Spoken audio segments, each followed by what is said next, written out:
تحيل الكلمة مباشرة إلى أول مسجل في قائمة المتدخلين وهو السيد ميسوم طهر.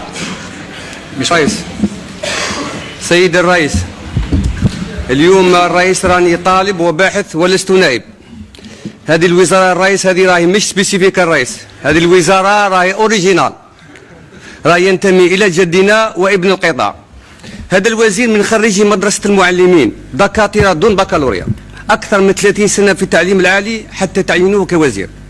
من المفروض وزارة التعليم العالي تبقى في العالي، وهي مصنفة اليوم على مستوى العالم مرتبة 2361.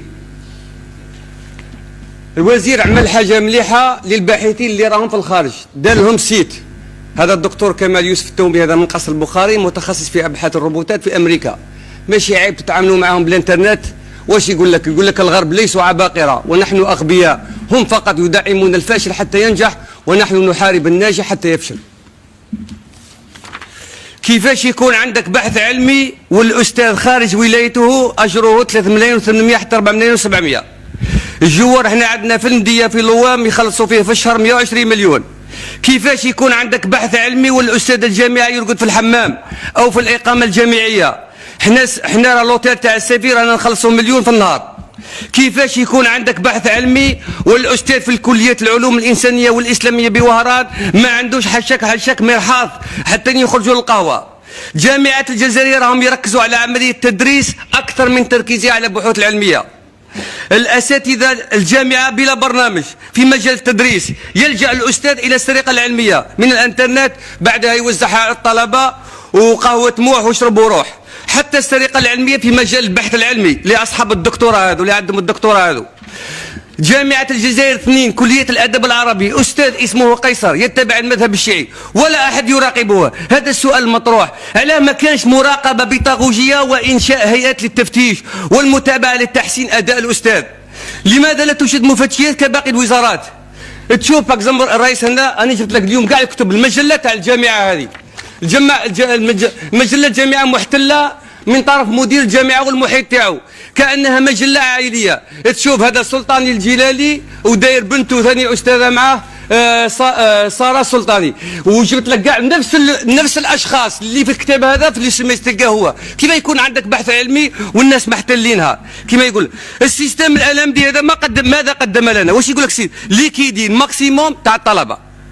خارجي النظام الكلاسيكي يطلبون بفتح المسابقة في أكتوبر تاع ماجستير، وعدتوهم قلت لهم في 2010 باللي نخلوها مفتوحة على مدى طويل. حتى الماستر درتوها لهم كدومين، سكرتوها لهم بلا بلا، يدوا 3%، 100 طالب يدوا منه 3 من الناس. هذا منطق هذا وراهم كما يقولوا يديروا وراهم حابين يديروا مسيرة وطنية. زيد بالنسبة للطالب هذا أصبح سبيسيفيك، هذا الطالب مسكين طالب بطال طلاب، عندما ياخذ الشهاده تاع الدبلوم هو يجري مسكين في كذا يحوس الحوت في البحر. انا كيما خريجي الالم ديال السيستم ما بقيتش يتخرجوا مساكن، والصيادله اصبح الصياد اللي عنده قرا 20 سنه يصبح مساعد، يعانون من كابوس البطاله. انا واش نقول لكم يا الرئيس ونقول لهذا الوزير، بدلوا لها الوزاره، ديروها وزاره البحث العلمي والصيد البحري، بيحوس الحوت في البحر. طالب او طالبه مسكين دخل البارح يسجل، جاتني بنت قالت لي عندي اكسيدرول. واش درب بالطفل والطفله اللي الاكسيدرول تاعو يقولوا له بابا كنسالوه؟ واش دخلوا في بابا؟ هو راه فاكسيني وكل شيء. زيد طلبه كليه الطب 7 سنوات هو يقرا مسكين من الدراسه، ومتربص في مستشفى عمومي ويدير لاكارد، ولا المسؤول قادر يدخلوه للحبس يعطوا له 400,000 الترميسه. هل هذا يعقل؟ كيما يقول لك الانسان هكذا.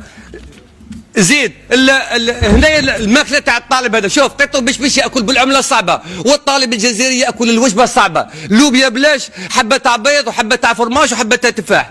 الميزانيه العامه للديوان الوطني للخدمات الجامعيه تقدر ب 6000 مليار. العدد الطلبه تاع العام اللي فات 1,655,000. الطالب والطالبه معنا التكلفه تاعهم اللي خصتها الدوله للشهر طاحت لهم 11,890,000. عطوا لهم الزملاين ويدبروا يصالهم، ياكلوا رواحهم ويديروا رواحهم، يدبروا صاروا في رواحهم كما يقول الانسان.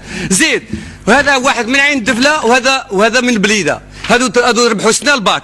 كيف الجامعه تاع عين الدفله وتاع بليده يدوهم الدال ابراهيم يقراو، وتاع الجزائر كما نقولوا احنا القاع والباع تاع الجزائر مساكن يروحوا للعفرون، وهذه معناتها واش معناتها؟ هذو يكثروا الايواء ويكثروا الاطعام، وشي تحكوت يكثر الكيران تاعو يخدم ويفتحوا لولين وتقولوا لنا في التقشف، والميزانيه العامه من 6000 المليار تطلع ل 10 مليار.